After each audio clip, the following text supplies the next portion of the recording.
Hey everyone, and welcome to Almost Cancelled. I'm Peter, that is Connor, and this is our weekly TV news show where we talk about TV news. And in case of this week, because it's upfront season, we have a bunch of trailers to talk about. We have a trailer section, which we don't normally do on a TV show, but here it is because they're all putting out trailers. We also have some more renewals. I don't think there's any more cancellations this week, but definitely some more renewals, and of course new shows in development as per usual. At the end of the episode, we'll pick our favourite episode of TV of the week. That is what we do on the weekly news. This week. It is tough this week. We had a lot of big shows this week, so we will get to that. Is it late? I am a little bit loopy, so expect many a mistake as I read from these descriptions. Oh, that's that different from normal. No, they won't tell the difference. It'll just be dialed up a little bit. Just a little bit more wackiness as we go through this, but hey ho, that is the plan. That is what the episode, that's what the show is going to be. So, without further ado, we'll kick off with some renewals that are worth mentioning. First up, this is of great interest to you. Oh God, what shite are you starting off with? Siren has been renewed for a second season of 16 episodes, which I'm pretty sure is longer than the first season. Feels longer, yeah. By Freeform, of course. So that is the Mermaid Show. And yes, people, we are still going to go back and do the pilot. We're just waiting. I think it'll be another 2 or 3 weeks. Probably next month sometime. Yeah. It's sometime early June, I think, is when we've got it penciled in. Once a few more shows finish and we've got a bit more time to squeeze it in. But it's still coming. Don't worry. The Mermaid War show's coming. Also renewed, Gotham got a 5th and final season. I mean, at least it's the last one. Yeah? I don't know what to tell you. I think it's funny that Arrow started before that show and now it's outliving it as well. Like, Gotham, it scraped to 5 seasons. It's a shorter season as well. It's a 13 episode season, I think. This 5th season. Right. So if you're a fan of Gotham, you get your final season where they're going to do a big send-off. I'm actually kind of pissed. Yeah, me too. Because, well, not about it being renewed. I mean, there's that too, but... So something else I'm bringing up here I'm pissed about. You just jumped in and agreed. I knew what you were getting to, which is why I was agreeing. Okay, all right. But I'm also annoyed that it got renewed. I mean, I could have done with it just being, you're dead now. But... So Cassandra Cain's going to be on season 5, and this is the first live-action version of Cassandra Cain, and that really upsets me that her first ever. Well, we'll see how proper it is. Well, I won't because I'm going to watch it, but you'll hear about it. I'll hear about it. You won't be able to help yourself. But yeah, it's a shame that such a good character as that has her first ever proper live-action appearance on Gotham of all things. That's upsetting. But hey, so. More interestingly though, Lost in Space got renewed from Netflix for season 2, which is good because we liked that show. Season 1 was fun. Yep, yeah, we'll see season 2 in a year and a half or so, I'm sure. Yeah. And season 1 ended with a nice big kind of here's the real show just about to start.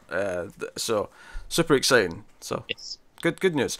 And here's the big one. Here's the one that we were speculating about a lot last week. And this feels so long ago now that we heard this news. It was so close to last week that I almost was like, oh yeah, that was this week. That will be on this week's news show. Agents of S.H.I.E.L.D. has been renewed for a 6th season. I have more to add to this in a second, but let's just bask in that news. I know, just the fact season. That we go, yeah, we're getting one. Yeah, screw you, Gotham. You're only getting to 5. The news came on Monday. It will be a shorter season. It'll be a 13-episode season. Now, you might be thinking, wait a minute.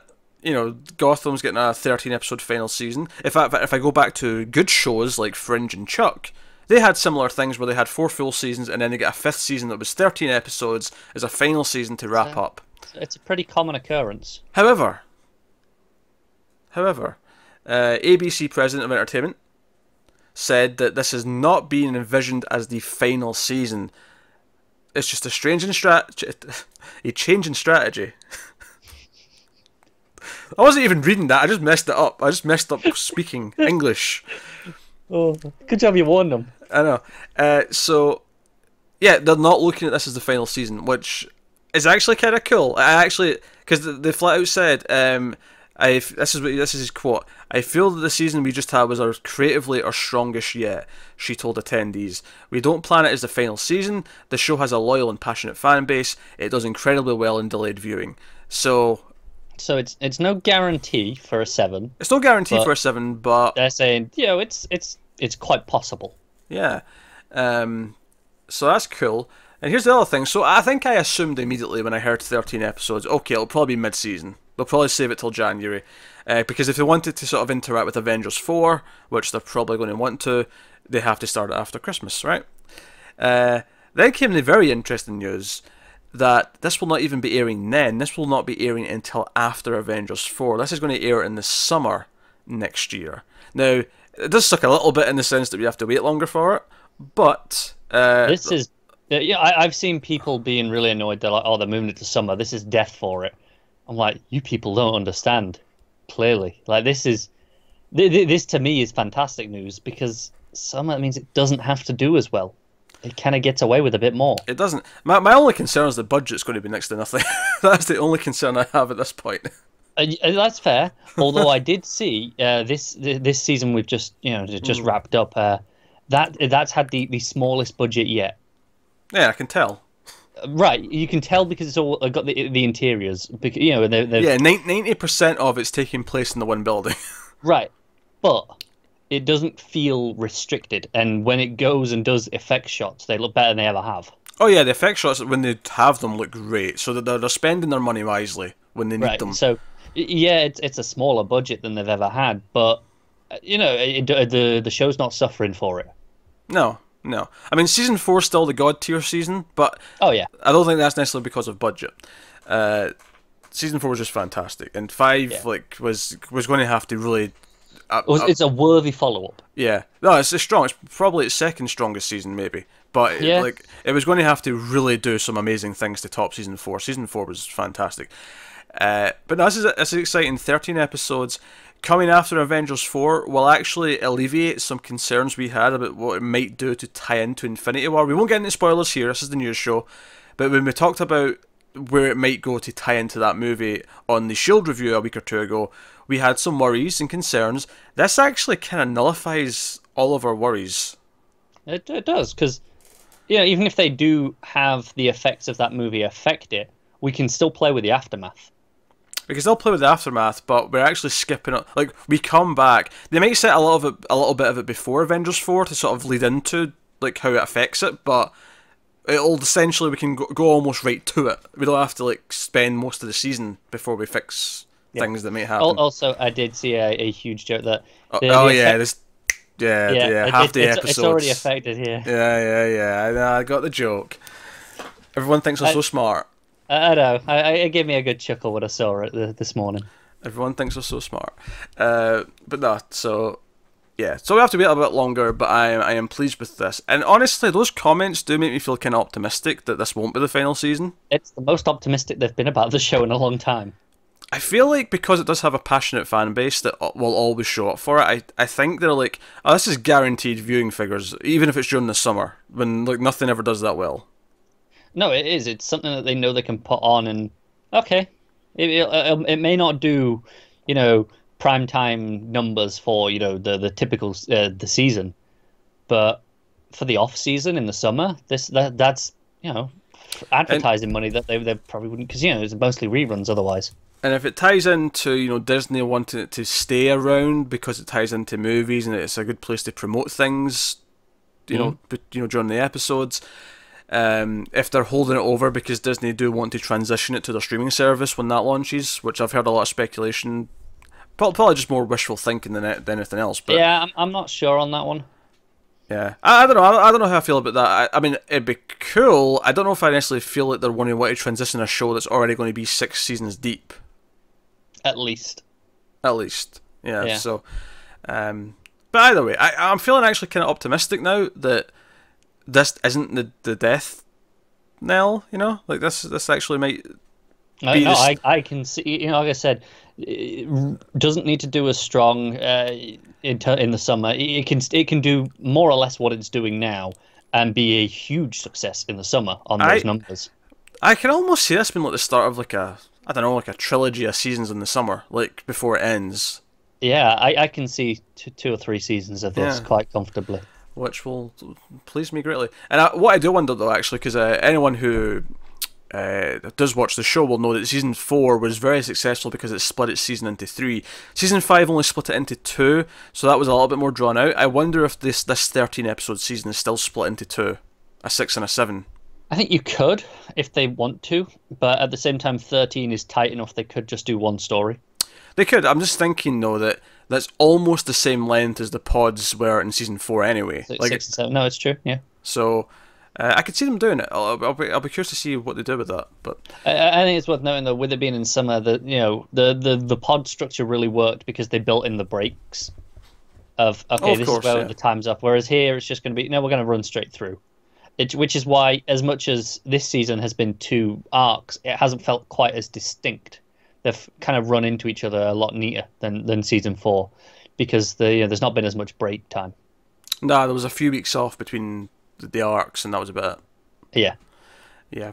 All right, we'll move on. So we have one last renewal, which is only interesting because of the drama surrounding it, but I thought it was worth mentioning because I've been seeing this the sort of the ongoing saga of this in the news for like 4 weeks.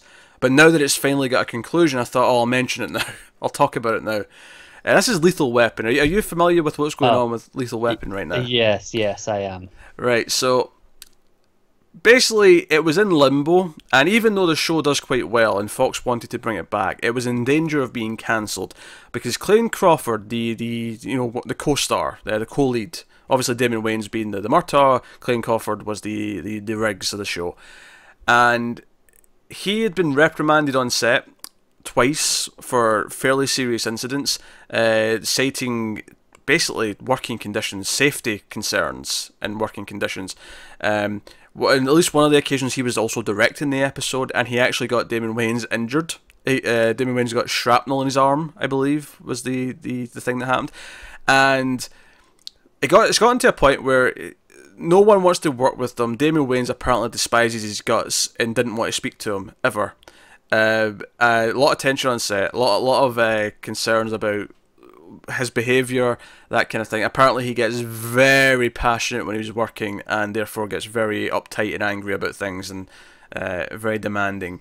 At least from the snippets I was reading, that was the sense I was getting. But the conclusion to all this is that they did renew the show for a 3rd season, and they had a last minute casting, not a recasting in the sense that he's playing the same character. They're going to have like a new partner for Murtaugh basically coming in, right? Okay.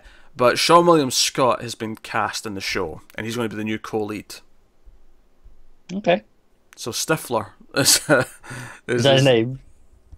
Well, no. I was going to say, is that they're using again? Oh wait, no. I thought they were for a second. For a second there, I thought you didn't know what his name was in American Pie, and you didn't get that I reference. thought you were saying they were using it again as like a joke. No. I'm calling him Stifler.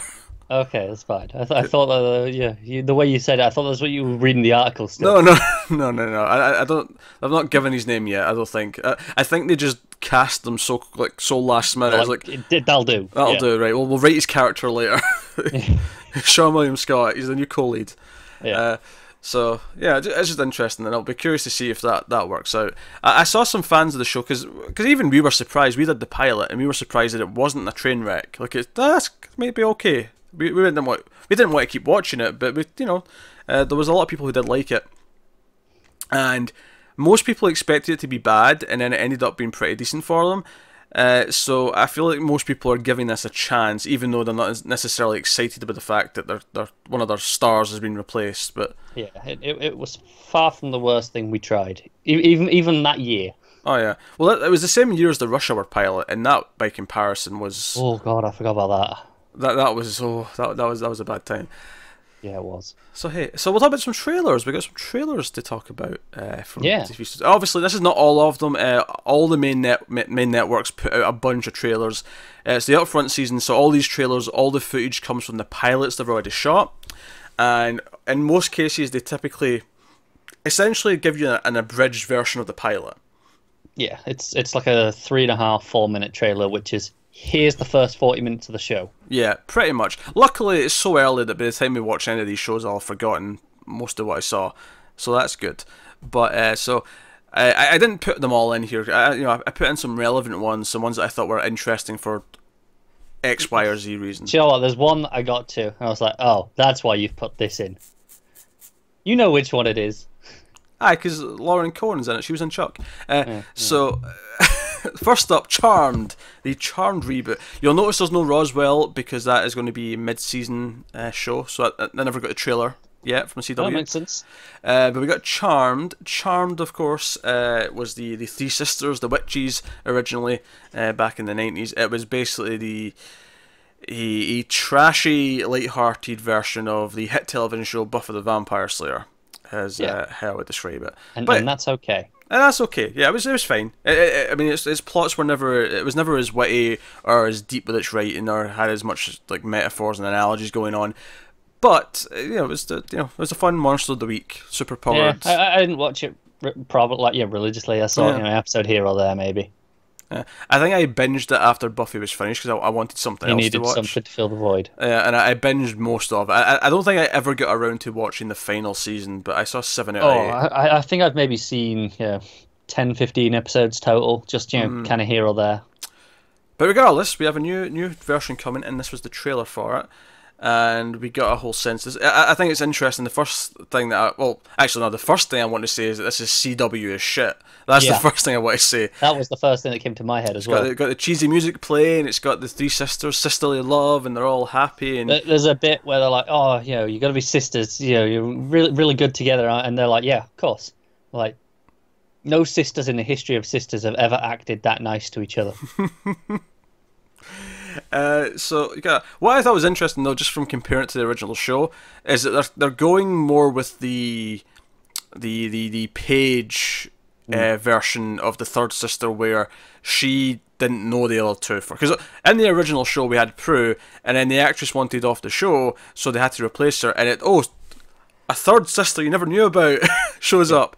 They're going with that as the origin for the third sister. That's how she is. Yeah, I think we heard about that in the description a while back. We did. We did. Yeah. We absolutely did. But I was just seeing it here. I was like, oh yeah, they're actually just going straight to the second version of her. Because I remember watching the original show and thinking how blatant it was that she had the same power as the original. I was like, you just wrote a flimsy excuse and she's here now. Yeah, that'll do. Do you know what it was? Is they were like, shit, we already had a script written. Quick, just change the name. That's what it was. Yeah, rewrite the first episode of season 4 just to explain who she is, and then after that we can just use the scripts that we already had. That makes some sense. We're being a bit facetious, but that's kind of what it felt like to an extent. So how did you feel? Other than being charmed as shit. Charmed as shit. CW as shit. Is what I meant to say. It's also very charmed. You got the Book of Shadows is there with the little logo. They got the whole thing. I mean, yeah, it's fine. It's really hard to judge a CW pilot trailer these days because they all kind of look the same to me.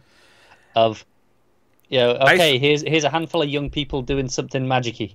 That is true. I also think it's very hard to judge them specifically with these upfront trailers because I feel like across the networks they all have this very similar formula where the 2 or 3 pop songs will play and they'll sort of play up as really emotional. They're all paced pretty much identically. They are. It's really.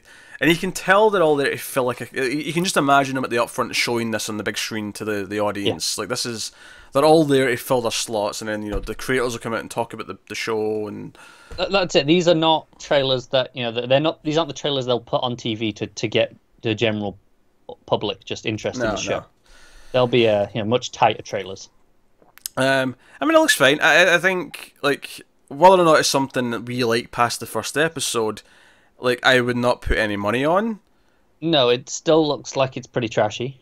But the thing is that I feel like with this kind of show, like, I almost always expect the pilot to be kind of trashy, and then it maybe gets a little bit better as it goes and it finds its feet. This sort of show is often where I'm like, do you know what? I don't really need to see the first season weekly because I know what I'm getting. It's kind of like, okay, I'll binge it at the end and see how it grew over the year. Yeah, I mean, obviously we'll definitely try the pilot and we'll see if it's worth talking about week to week. But my inkling right now would be say it's not, at least not at first. I agree. You can see the various things, though they seem to have the same powers as the original show, which I think we knew from the description from before. The character of Leo is very different, seemingly. He's the sort of the guy who's there to sort of he's their watcher, basically. Yeah. to use it in terminology which I understand from another show, but he's got a bit more of a personality. than I remember the original Leo having. Yeah. I'm just scanning some of the comments, and you saying, "Oh yeah, they're all the same powers." Fans may just have crucified you for that. Oh God, why? What did I get wrong? The third, the third power apparently is not meant to be reading minds. It's supposed to be premonition, and then later they become an empath. Oh come on, it's in the ballpark. It is, I know. The other ones were though, because the other one freezes time. That was always Piper's thing. Yeah, yeah. And telekinesis, like these are, yeah. Come on now. No, I know, but so they've altered it to reading minds. Big deal. Empath is reading feelings. They've just made her more useful. That's what they've done. They have, yeah. They're also forgetting that she eventually started to float as well. Not fly. She could float. Because they didn't have the budget for it to fly through the air, so they just kind of floated indoors. So some of these comments are really funny. Someone's going, "Why must they teenagerize every show?" Like, sorry, you saw Charmed, right? Oh no, to be fair, the original Charmed, they did feel older to begin with. Okay, because the older sister was like 30, and then Piper still felt kind of mature and she had a full-time job. Only Alyssa Milano felt college age. The other two were older. That's fair. I would just assume they meant not in the ages that they were casting, more the appeal audience. Oh, because in this one, yeah, all three sisters are all like 20. They all feel that way anyway.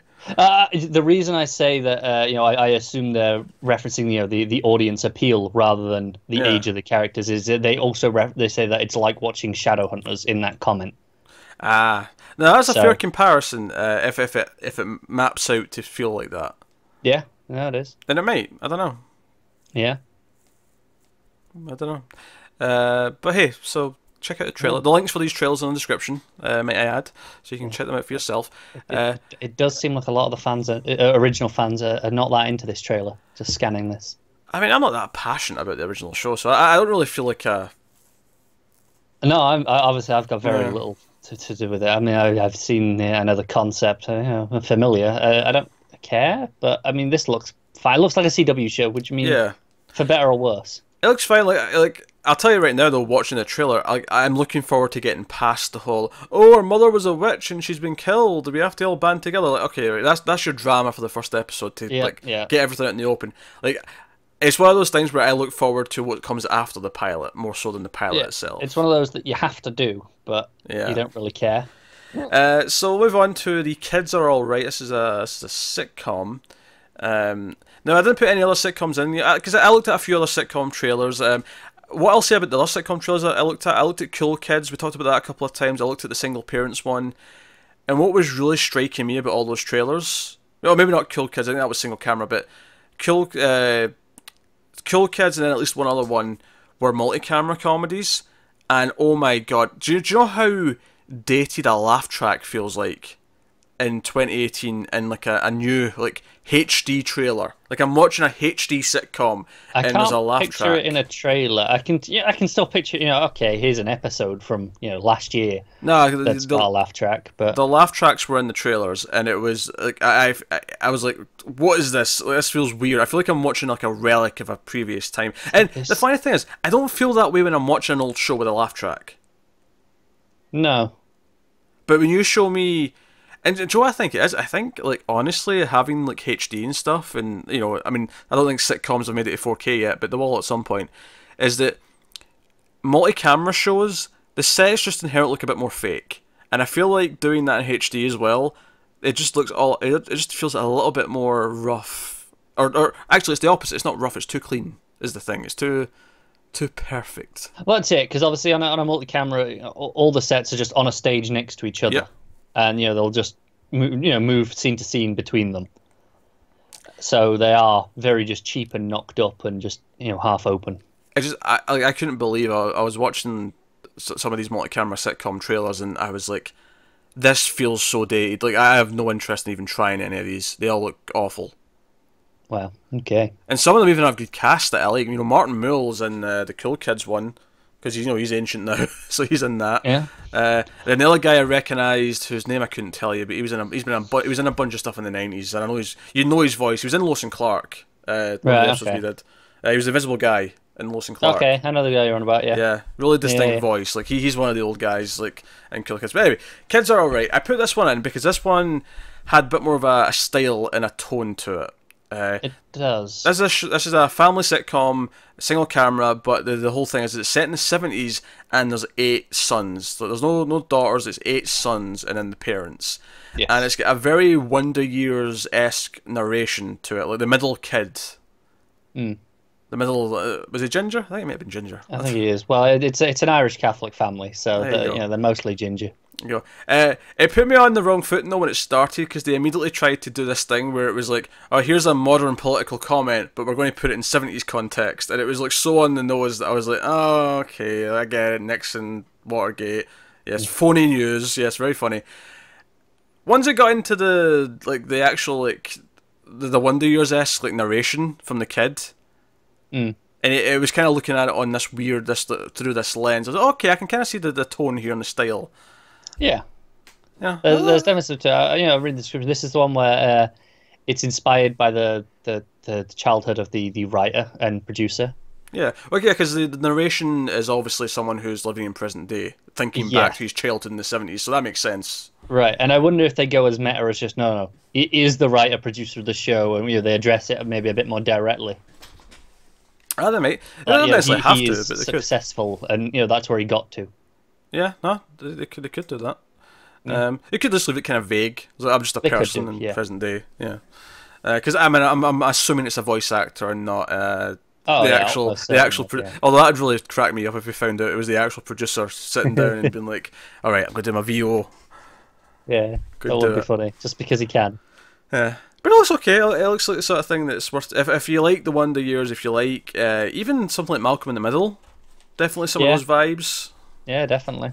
Look, there's some jokes where the mother's like, "Oh yeah, I just want my kids to, and someone like says, "Oh, be happy." It's like, no, I don't even care if they're happy. I just want them to be around. Yeah. It's fine. It's the sort of thing I can see myself enjoying for sure. It's definitely they're really playing up the 70s in the color filter. Yeah, it does look pretty. They've done a good job making it look like the 70s. I will say, I believe this is a bit of trivia that I think I'm getting right. I believe The Kids Are All Right was the original title of that 70s show. Oh, really?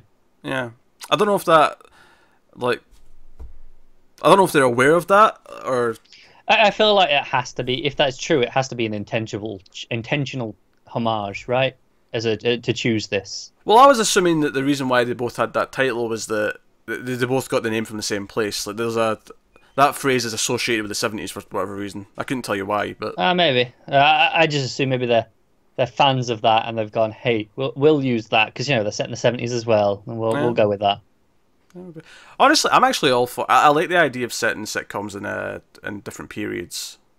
I do to an extent. It loses me a bit when they try and go, make all the references to today. Like this one might get away with it a little bit more with the narrator. Yeah, because he'll reference things.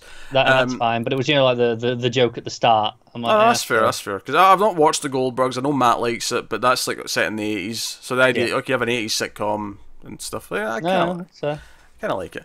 I don't know. I think there's something simpler about a sitcom when you don't have to deal with the fact that everyone's got smartphones all the time. No, it's true. It's the same thing they do with horror movies. Just all right, let's just go when there's no phones.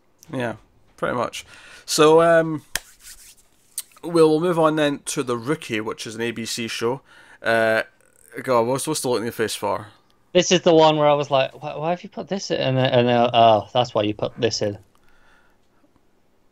Because Nathan Fillion is in it. Is that what you're saying? It is exactly what I'm saying. That's the only reason we're watching this trailer, isn't it? Look. He's a big damn hero in this, right? Quite frankly. Is he really? Yes. He's a middle-aged man who he's divorced from his wife. He ends up being in the bank when the robbery takes place, and he's like, you know what? I can be a hero. I can help people. So he joins the LAPD. I swear it was only like a week or two ago we were laughing about this particular one, like for the first time, with the premise of this seems ridiculous. Oh no, we were, yeah. Like older people can join the police. Yes, and the trailer actually made me laugh a few times because they're so like, oh, you're only here because you've got a midlife crisis and that's dangerous for all my squad. I'm like, people can join the police at a variety of ages. There was a bit where they went. She went, all right, you're going out in the field with a loaded handgun. You better know what to do. I'm like, didn't he just go through the same training as you and everyone else? Pretty much. Actually, the one joke I did like, just in the sense that it felt realistic, was when she just cracked a joke. She's like, "Oh, hey, like, are you tired yet, old man?" And he's like, "Oh, I'm fine." He's like, "Oh, good, we've got 8 more hours." And he just had this look in his face of like, "Hey." Yeah. I was like, because that's the real thing that would happen, is to be cracking old jokes all the time. That would really be happening. That would happen, yeah. Oh, cat. He's pressing buttons on the keyboard and making Windows noises. Oh, now he's hitting... Oh, God. See, cats are the worst. Shut up. Do you know what was really jarring to me about this trailer? What's that? All the title cards, whenever they came up, were in 60 FPS instead of, like, 2430, whatever the rest of it's in. And it was like, suddenly it was like, this feels really weird and jarring when we cut back and forth between them. I didn't notice. Admittedly, though, I might have not, like... I was watching the trailer, but like I might have been looking at Twitter at the same time, because, the plot wasn't exactly that exciting. That's fine. You didn't miss much. Yeah. Other than me noticing that, which was just a weird choice for whatever reason. Why not just make it match? Hearing the trailer was enough for the most part. It was. There was very little, visual humor. Yes. I mean, it looks fine. It's that sort of show that I think we would give a shit about, but it looks fine. No, you might insist on doing one just because it's your favourite actor that on TV. Oh, he's my favourite. But he's Malcolm Reynolds. So there we go. Next up, we got Whiskey Cavalier. This is a show that we'd mentioned a couple of times when we were talking about the pilot pickups and so on. This is the action kind of comedy. Guy from the FBI, women from the CIA have to team up. He's like this kind of, not necessarily a badass. He seems like he's good at his job, even if he's a bit goofy. And then she's kind of like from the CIA, and she's really good at her job, and they don't really like each other. But they're going to be thrown together, and they're going to have to, like, by the end of the pilot, they're permanently working together. This is a cross, agency, interagency, departmental group. Yes, and it's all about them forming a team in the first episode, and. When we talked about this before, having heard the description, we were like, okay, there's a certain tone they could strike here, and it would probably be a lot of fun. And I don't know if it's quite hitting it. No, I don't think it is. I don't think it's playing up the comedy enough. It's definitely not taking itself like completely seriously. It's not like a serious spy drama by any means, but it's definitely playing it a bit more generic than I would like. I don't think it seems self-aware enough when it's getting to the forming of the team. Mm-hmm. It seems like it doesn't seem to be playing on the tropes of that in the trailer. No. And again, it's a comprehensive trailer, so I feel a reasonable sense of this. It's not like MacGyver bad in terms of how. Oh God, no. In terms of how it's not really doing anything with the tropes, but it doesn't seem to be like. When we have them say, "Oh, you're codename Whiskey Cavalier," and she's codename, Fiery Tribune. Great names, both of them. There's not a hint of like this is silly. No one's smirking every time they say those names. They're not. No, they're playing it. Fiery Tribune. They're playing it just a little bit too straight, and I feel like my worry was that this was going to end up feeling like a generic sort of action show. And at least from this trailer, it seems like I'm probably right about that. But. You never know. Maybe it'll develop into something a bit, with a bit more character as it goes on. Because as we've mentioned a lot with these pilots, is that they have to just lay this like fundamental groundwork, and then it's not until halfway through season 1 where it really starts to feel like the show it becomes. No, it's true, but when there's so much TV on, these pilots have got to go above and beyond to grab you now. Oh no, that's true. We have far too much stuff not from networks to be beholding to. Letting shows last for a long time before we make the calls. Yeah. But it was worth checking out. Obviously, Lauren Cohen's in there, which does bring into question now that this show's been picked up. Does her character in Walking Dead last much longer? I mean, you say that like she's not dead already by whatever. in the next chunk. I don't know. What's on now? It's Fear the Walking Dead at the minute, isn't it? I haven't watched it since the start of season 3, so I mean, I have no idea. I didn't even. I think I watched about the same as you, maybe slightly less.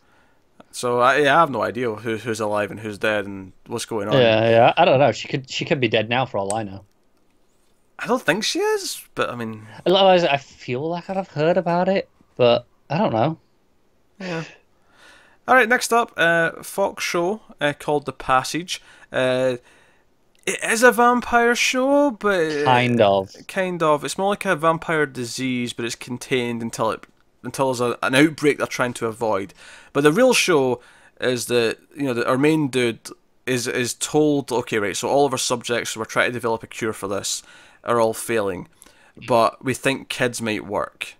So they get sent after this kid who has no parents, this new orphan, and he just can't go through with it when she runs and she's scared, and they're basically kidnapping her, and he realizes that. So it becomes this show where he's on the run with her and he's protecting her, and that's kind of the show. And the government's after them. Okay, I'm just gonna get this out of the way. I know what you're gonna say, but say it. Why not just get another kid? Because he knows too much. No, the kid doesn't know anything. No, he knows too, because now he's betrayed them. Now there's a manhunt for him. All right, they want to go after him. Fine, but they're not framing it like that.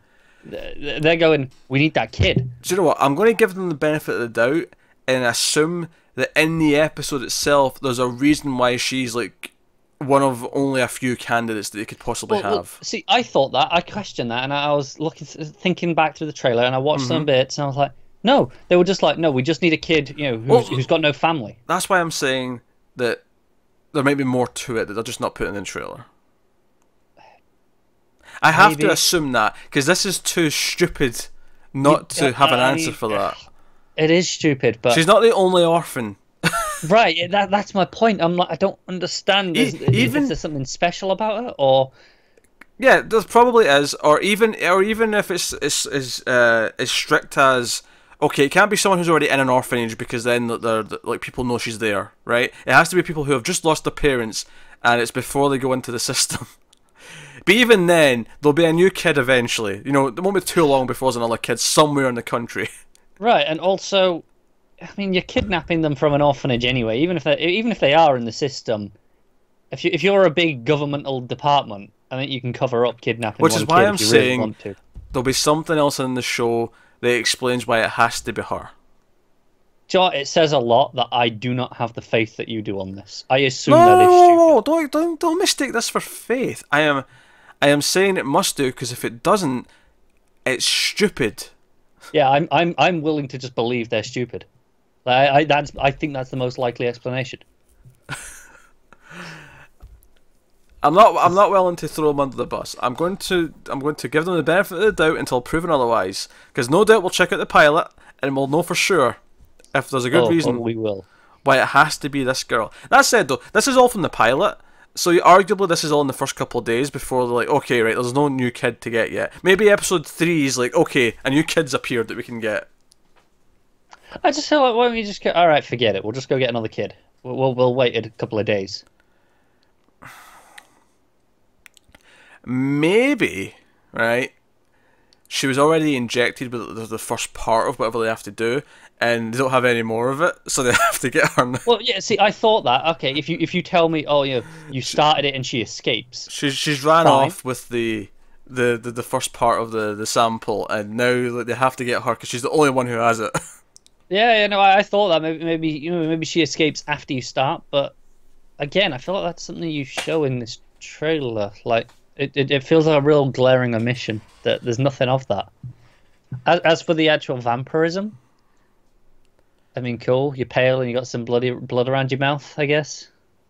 Yeah. Oh, yeah. Because all the vampires we see are basically all in like lab, like containment cells. They're not out doing vampire things. So who knows what they do with that? This is the one that we weren't sure when it was set originally, based on the description, right? Yeah, I thought it was the future. Or You thought it was the past at first, didn't you? No, because I remember the original description said that it was like, I don't know if it said it was post-apocalyptic or if it was like, or maybe I thought it was set in the past, but it definitely implied there was a big time jump where because of something that happened at one part of the timeline, now we're living in this world with all these things. Yeah, but there's a bit that says 8 years later. Like, you have the opening, 30 odd seconds, and then it does say 8 years later, but it doesn't seem very different. But that's all before the girl, right? Because she's not grown up. Yeah, definitely. It has to be. It's like, okay, they discover that this is happening. That's it, Connor. This is pointless to even discuss because they reworked this pilot. They went back and changed it and reshot most of it. Right. Yeah. So anything we're remembering from the original description is kind of null and void. Yeah, no, that's fair. Because they completely redid it all. So it looks kind of bland. It does look kind of bland. Yeah, I mean, Mark Paul Glossier's not bad. Like, he's likable enough. But yeah, I don't know. It may be worth checking out a pilot. It's in our wheelhouse, even if it doesn't look that exciting. Yeah. We'll see when it hits. But that is The Passage. And then last up, Sci-Fi put out a couple of teasers. Notably Deadly Class, which is the one based on the Rick Remender comic book. Mm. Now, this actually had some interview bits spliced into it, so it wasn't like a full-on... Sci-Fi can't just do trailers, can they? Yeah. Well, no, they put out an 8 Flyers teaser this week that was just 30 seconds of teaser, but I never even sent that to you because it was just like some shots of like hallways and some text and like someone screaming. There wasn't a whole lot to it. But to be fair, it looked like it was something we'd like from that 30 seconds. There wasn't a whole lot to actually talk about. Does it look like something they're going to cancel when we care? Yeah, that's a fair comment. Deadly Class though, because we haven't seen any of this yet, so we got our first look at this skill. It does look stylized. It looks like you've got a really kind of very big characters, I'd say. Like, there's the goth girl, there's the main dude's kind of like the edgy guy, and then you've got the dancing in dresses and motorbikes, and it looks very hyper realistic, or not hyper realistic, hyper reality, I think is what I meant to say there. Seems okay. I mean, I've not read the book, so I don't have a whole lot to add about. I'm good, but I feel like I need to watch this. But you're gonna make me. Yeah, I'm gonna make you watch the pilot at the very least, and we'll see how it is. Yeah. Surely nothing turns you off about it. There's nothing in the trailer that grabs me though. Like, there's nothing in this, so I went, oh, that looks good. That's because I never went into what it was even about. It's just kind of like, here's what some of the characters look like, and here's a couple of snippets. So you get a little bit of dialogue, and I'm going, okay. I will say this, it didn't look cheap though. It looked like it was a reasonably produced show. No, that's fair. I can't fault the budget. Yeah, so, production quality seems there. And like I said, there was the short Night Flyers one as well, which didn't have a whole lot in it, but definitely looks like it's our jam. It's interesting that I'm beginning to expect quality budgets from sci-fi. I know, it's weird, right? I didn't used to expect that. Yeah. That said, the higher the looking budget, the more I expect it to be cancelled within a couple of seasons. Pretty much. Unfortunately. But hey, so that's the trailers that we're going to talk about. Obviously, there was a bunch more. There was a lot of legal dramas, and there was that Grand Hotel one that was produced by Eva Longoria. It was soapy. I never even watched that one. There were some that I vetted and watched and seen, is this worth talking about?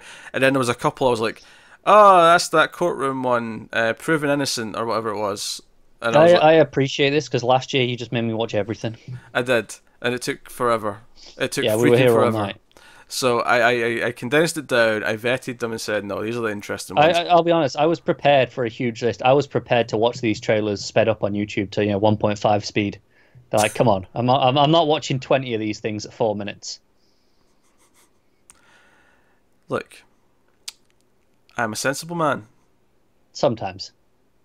I vetted, I got them down to a reasonable chunk, and stop dragging this out. You're going to drag this show on forever.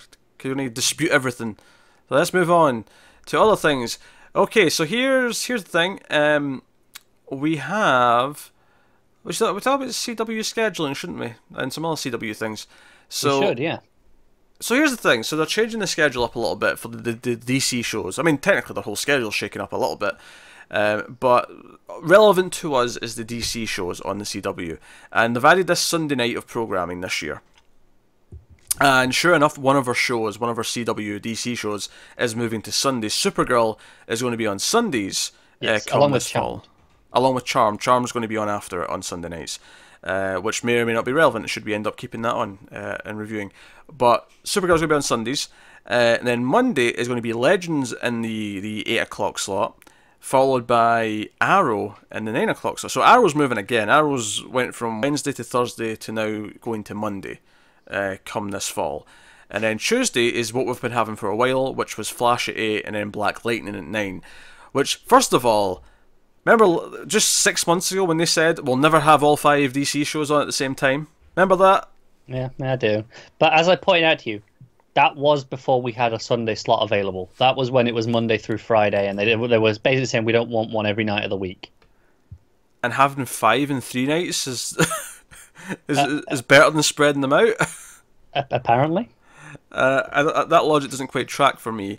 So, well, I mean, it doesn't really matter. I don't really care. It's fine. Like, sure, no, that's we'll fair. do it. It does mean that our schedule in terms of doing television from the multiverse will change a little bit because we won't be able to do that on Sundays anymore. We'll have to put that somewhere in the middle of the week. But yeah, we'll worry about that in October. Yeah, but that'll be something that happens. But yeah, so the schedule's shaking up.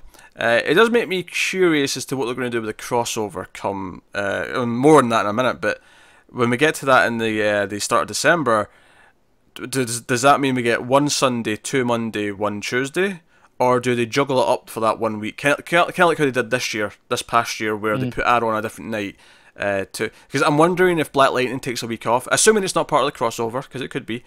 But I'm wondering if Black Lightning takes the night off and Supergirl goes to after Flash to be the final part of the crossover this year. Alternatively, if they want to kick off with Supergirl for whatever reason, put Flash back onto Sunday night after that. Yeah, take Charmed off for the week. Yeah, and just do 2 doubles night after night. Yeah, I can see that happening. That's again assuming that there's not putting in Black Lightning as well, which right now we have no reason to suspect that they're going to put that into the crossover. No, I would assume not until we hear otherwise. But the only reason I'd have to say that they might is that it's not mid-season. Because I thought Black Lightning would be a mid-season show, and it's not. And I wonder if the reason why they wanted to put it in the same chunk of time is because, because possible, of the crossover.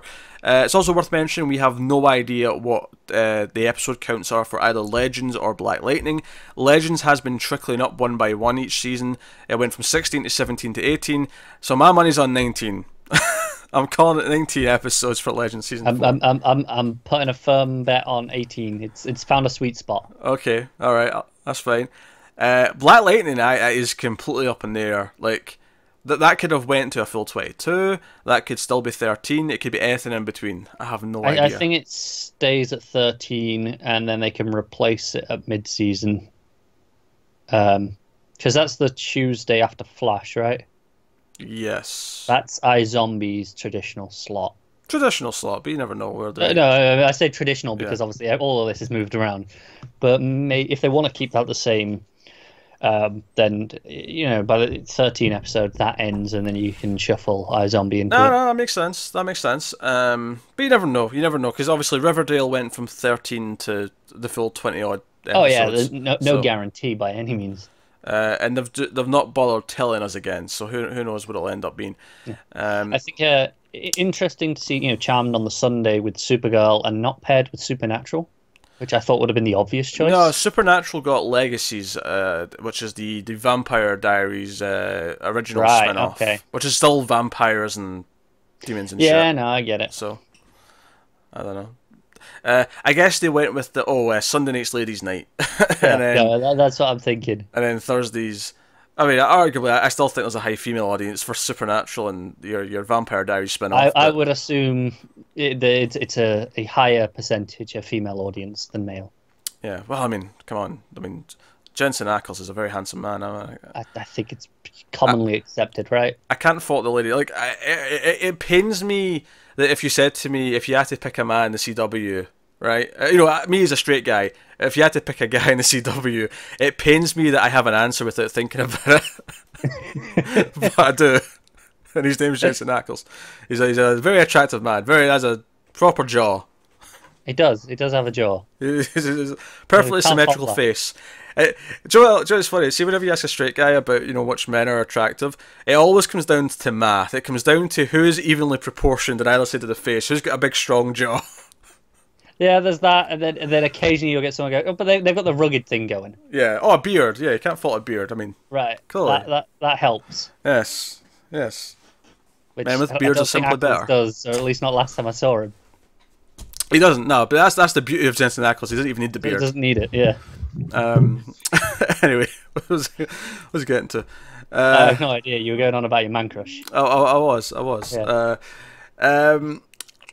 Yeah, so that's the schedule. So we got Supergirl on Sunday nights, and then we have Legends and Arrow on Monday. Talk about the best with the worst on Monday night. I think it's ironic that typically they use the 8 o'clock show as the first one as the lead-in, right? Yeah, Arrow's doing shit. Put it after Legends. Legends is the lead-in for Arrow this year. I mean, it makes sense. Black Lightning for Flash. Flash is more established. It's one of their best shows. Lead-in. Supergirl and Charmed. Charmed's the new one. Lead-in with a hit. Arrow, yeah, go on. Legends, do your thing. Pull it up. How long before Supernatural and Charmed crossover? I give it 2 seasons. I'm still surprised that Supernatural's not crossed over to these DC shows, to be honest. Yeah, give it time. I think they're gagging for a crossover. I think they don't be down for it. So, yeah, so that's the first thing, is that is the schedule. The second thing, we mentioned the crossover. We got big news from the upfront as to not necessarily the storyline or the title or anything else, just one key detail. We have one detail about the crossover. It's going to introduce a character who we've never seen in any of these shows before, and more notably, we have never seen any character from that side of the DCU before, because they're going to introduce Batwoman, Kate Kane. So we're getting a Bat character, which is, and they're flat out saying Gotham City exists in this universe now. We're going to Gotham in the crossover. Did they say they were going there? I think they said, yeah, we will be seeing Gotham. Oh, that's cool. I wonder if it's like our characters go there, or if it's just we see Batwoman there first before she maybe, yeah, shows up in Central Star. I am of the inclination that this will be Supergirl's Earth, because while we know Bruce Wayne and Gotham exists in the main Earth, because Arrow has referenced it, I feel like it'd be really weird to tell us that there's actually a Batman, and you have to have a Batman to have all this other stuff. Oh, of course. The same reason why you have to have a Superman to have Supergirl. Right. Whereas Supergirl established that, obviously we've seen Superman a few times now, but established that he has a Batman that he's worked with. Yeah, it's referenced that. Batman has been referenced, not in name, but very clearly referenced a couple of times. Right. When did the pointy ears? When did the pointy ears? Supergirl mentioned that Clark has a vigilante friend who has a lot of gadgets, and it's kind of scary or whatever. So I feel like it's easy to do. Okay, do that Earth, go on that route. Pairs nicely with that world. Because we our focus on that Earth is Supergirl, Lena Luthor, etc. We've already got Maggie is established on that Earth. It makes sense. Although that said, if we're shipping who's going to be in a relationship with Kate, it's Montoya, right? Yeah. Montoya over Maggie, right? I'm just saying it now. That's fair. No, that makes sense to me. The only reason why I would think they might not is because it's just easier for crossovers if everything's on the Flash Arrow universe. Yeah. Rather than having another one they have to bring through a portal. No, it's true, but maybe it gives them leeway to do smaller crossovers between Supergirl and Batwoman a bit more, rather than just we got just the Supergirl and Flash. Don't get me wrong, I would hope it's on Supergirl's Earth, because I think that would balance things out by having another show on, well, not another show on her Earth, although I have my speculation that this might end up leading to a show after the fact. Fairly sure this is backdoor pilot in it. They're not saying it, but they're not saying it. And it's not like when they did it with Legends, where that wasn't really a backdoor pilot as so much as the show's already been greenlit. That was a lead-in. Yeah, it's just an introduction to the show, because the show's already happened. It's happening in a month's time. Whereas this feels like if this goes down well, I think it's a very expensive backdoor pilot. How's it expensive? Because it's 4 shows doing it as a pilot instead of just here's ordering a pilot. It depends how you look at it. Because if you look at it as they're doing this as a backdoor pilot, then sure. I see it more as they're having their crossover anyway. It's 4 different shows of their budgets for 4 episodes, so it's no more expensive than normal. It's just that the character that's going to be part of the plot could lead to another show. Yeah. Well, that's fair. I am kind of expecting it, though, right? Like another show this time next year, we'll be talking about it. Yeah, I feel like it's a high possibility that this time next year we'll be talking about a Batwoman season 1 coming Yeah. up. Because why not have 6 shows on the? I mean, hell, maybe they're planning for Arrow season 7 to be the last one. Like, oh, we did. That's what I was just thinking. If they want something to replace that kind of style of show, you know, the gritty vigilante show. The vigilante show balances out the male to female ratio a little bit. Yeah. You know. Yeah. Yeah. There's lots of reasons. Plus, Which actually, to be fair to them, isn't actually that bad because obviously you got Arrow and Flash. Legends is a mix, but you know Sarah's arguably the lead. No, I mean no shit, sure, yeah. Now, yeah, and then obviously you got Supergirl, so it's you know better than elsewhere on TV for sure. But you got Black Lightning as well. You do, but I feel like Black Lightning's so separate. I feel that's a qualifier though to make your it is. work. I'm just because it's not really part of this unit. It's a DC show, sure. Like, but I'm not saying it's bad, world. but it would actually be more even if it was, you know, Yeah. Straight. I mean, it actually probably weighed more towards ladies in that case if it replaced Arrow. If it just get added, then it would be completely even because there'd be 2 guys shows, 2 ladies shows, and an ensemble. Yes, definitely. And then arguably Black Lightning is kind of like a weird mix because it's him and his daughters. He's the titled character, but his daughters are just as much a focus. Yeah. Plus, it would also mean what's I'm thinking. It's the first. Obviously, there's gay characters on the shows, but this would be the first. The lead is the gay character. For a lead, yeah. Yeah. And that would be interesting. I have to laugh though because when I was seeing the articles about this, like I think it was Deadline, maybe Variety, they'd clearly looked up Batwoman just so they could put in some like, oh, so Batwoman is this and that, but they clearly didn't understand that by Batwoman we mean specifically Kate Kane, and because they were like, oh, Batwoman first appeared in 1950 something, and she was a love interest for Batman, and I'm like, okay, technically that's true. That's not what they're talking about here. There was a Batwoman in the 50s, and she was a love interest to Batman. But we're talking about Batman's cousin here. We're talking about Kate Kane. Yes, definitely not a love interest. Military brat. She is both related to Batman and gay. So definitely not a love interest. Not for him anyway. Although I'm saying it now, I'm calling it now. Alex is going to tap that bat. I'm calling it now. Yeah, I can see it. I can see in the crossover Alex and Sarah both making some eyes. Yes. Sarah, as much as she's got Ava now, she's still going to be making eyes. Oh, she'll be making the eyes, yeah, but she can't make a move. No. Yeah, actually, because I feel like what they'll probably do is they won't know she's gay for a while, and then she'll like say something that reveals it, and then both of them will be like, I mean, I actually weirdly I trust the CW enough to kind of have that front and center in the introductory crossover. Oh, sure, yeah. When I say they won't know it first, I just mean early on in the story, right. not like they won't find out there until are some networks where, like I remember, I think to have a direct comparison with the CW, Constantine on NBC, they were really cagey about his sexuality. I didn't want to mention it. And then as soon as he got on CW, it's like, nah, he's bi, it's cool, whatever.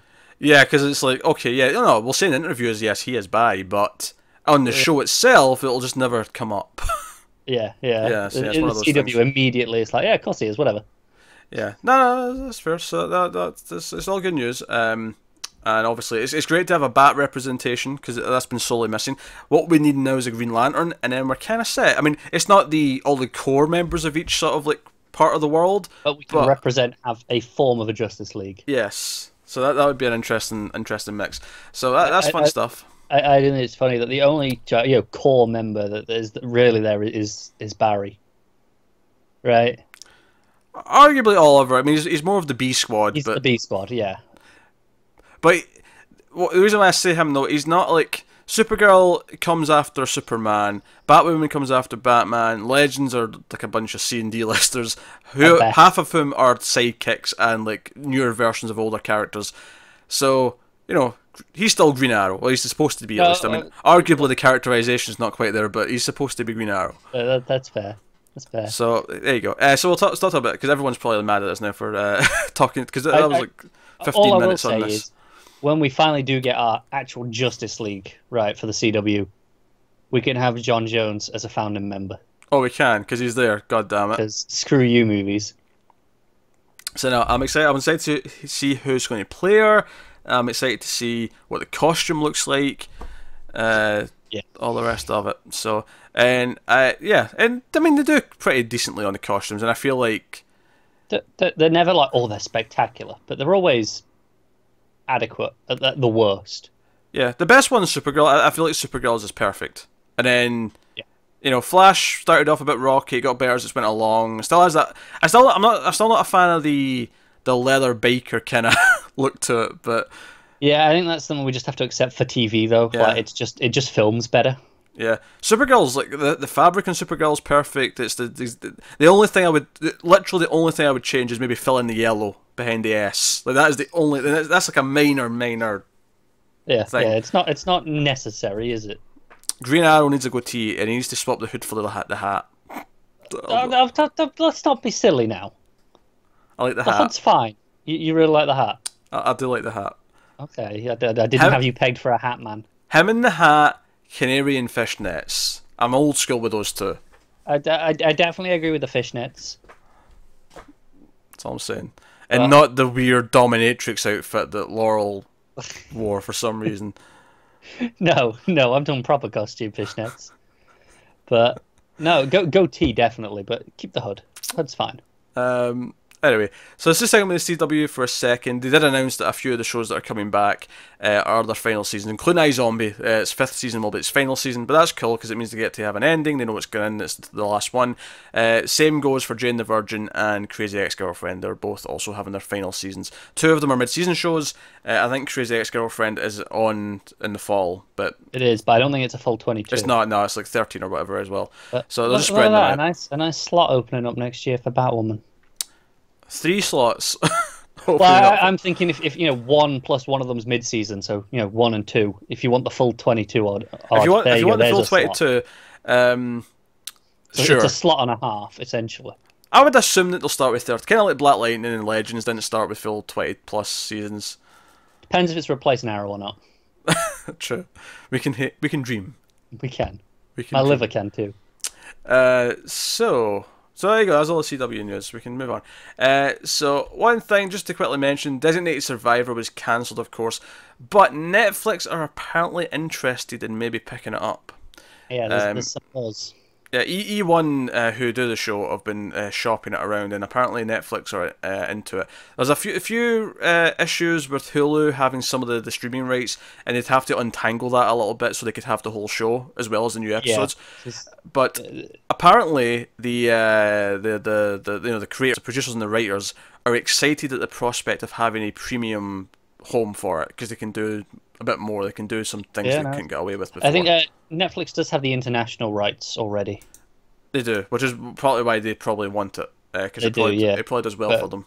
But like you say, it'll be getting domestically getting that from Hulu. That'll be the problem. Anyway, so next up, and speaking of Kiefer Sutherland shows, Fox revealed at the upfronts, Dana Walden, the chairman, said that they are actively working on a 24 revival of some kind. Oh, another one. Another one. Didn't we just do this? They're working with the creators of the original show on a new iteration of the real-time drama. Legacy did not work out, but hey, you can try it again with something else. Why not? Yeah, I mean, we'll just keep trying until one of them sticks, right? I say you go with a vastly different profession. Go on. 24, but as a chef. You could do chef. You could, in fact, you make it under siege actually, because you're a chef, but you used to be like a Navy SEAL, and then like there's like a Die Hard situation. So you're what you do is he's a chef, and you know he's got he's a high profile chef. He's doing a presidential dinner. Oh yeah, you could do that, and there's like a terrorist attack. Yeah. Or it's like parts and you're in the parts department, right?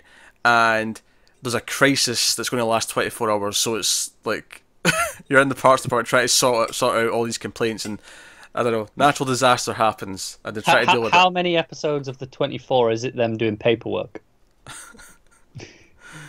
14.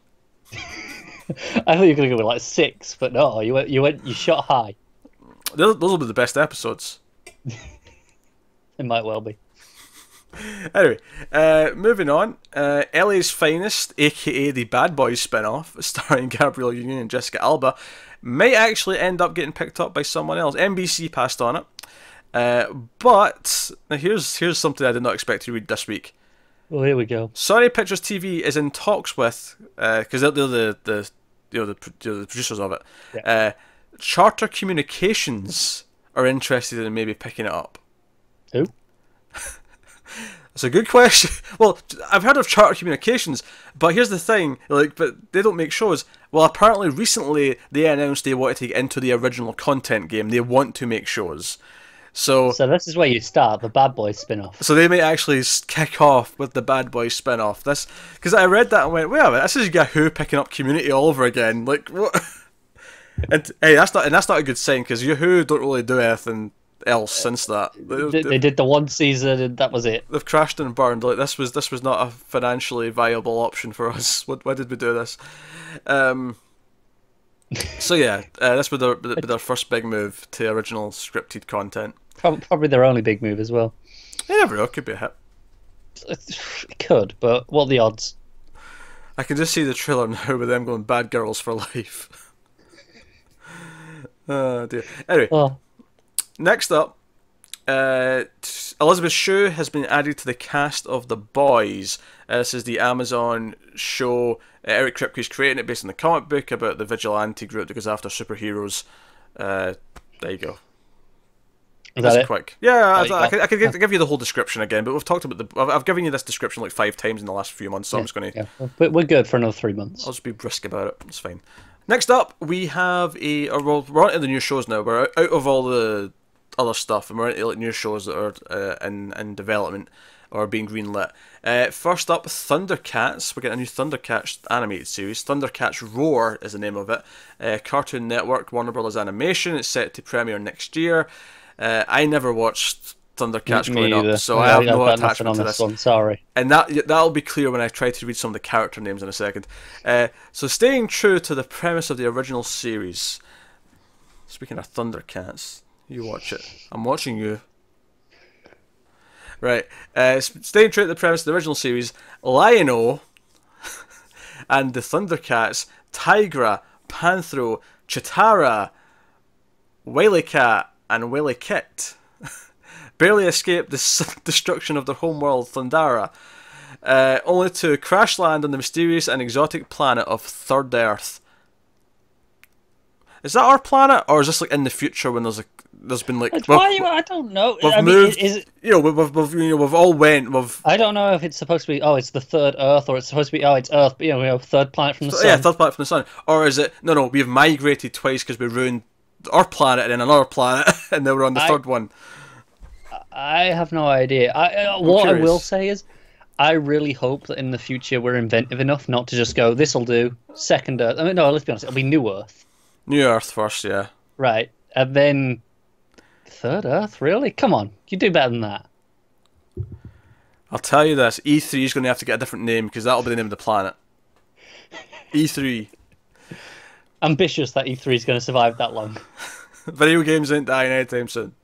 Anyway, Lion-O, the newly appointed Lord of the Thundercats, attempts to lead the team as they make this planet their new home. A bizarre host of creatures and villains stand in their way, including the evil Mum-Ra, Third Earth's wicked ruler, who will let nothing, including the Thundercats, stop his tyrannical reign over the planet. So, what animal is Mum-Ra? I don't know. I was assuming human, but I could. Yeah, that name doesn't sound like it's a human. I assume it's an animal creature of some sort. Well, it's fine. I remember watching a cartoon as a kid where it was like these two humanoid cats who were like fighter pilots. And when I heard the name Thundercats later, I assumed that's what the show was. Because, oh yeah, the show with the cats and the fighter pilot. And then I saw like, oh no, this is more like cat sci-fi He-Man. As opposed to... I have no idea what you're talking about. I have no idea. I remember it being on Cartoon Network as a kid. I couldn't tell you what it is. People can tell me if they want. I think it was sci-fi fighter pilot though. It wasn't just like Top Gun with cats. It was like these two cats go out in their plane and go and save the world or something. I don't know. I never saw that one. I watched a lot of Cartoon Network, but as did I. But it was a thing. Anyway, so that's Thundercats Roar. So if you're a fan of the Thundercats, maybe you'll be excited by this. I feel like if you're a fan of the Thundercats, you are very insulted by the way we just treated that. I have nothing against them. Like, I'm sure I might have liked it had I seen it growing up, but Yeah, I did not. So, you know, it's not like He-Man where I look at He-Man and go, "This is lame." No, it's He-Man but with cats, so it's better. Exactly. Everything's better with cats. Everything is worse with cats, and you know it. Cats. If you can get some cats, humanoid cats doing like kung fu, you basically just nail like an entire new genre that will like, take over the world by storm. Anyway, well, we've already got Hong Kong Phooey. We've got dogs doing it. We don't need cats. cat. I mean, I like Hong Kong Fu.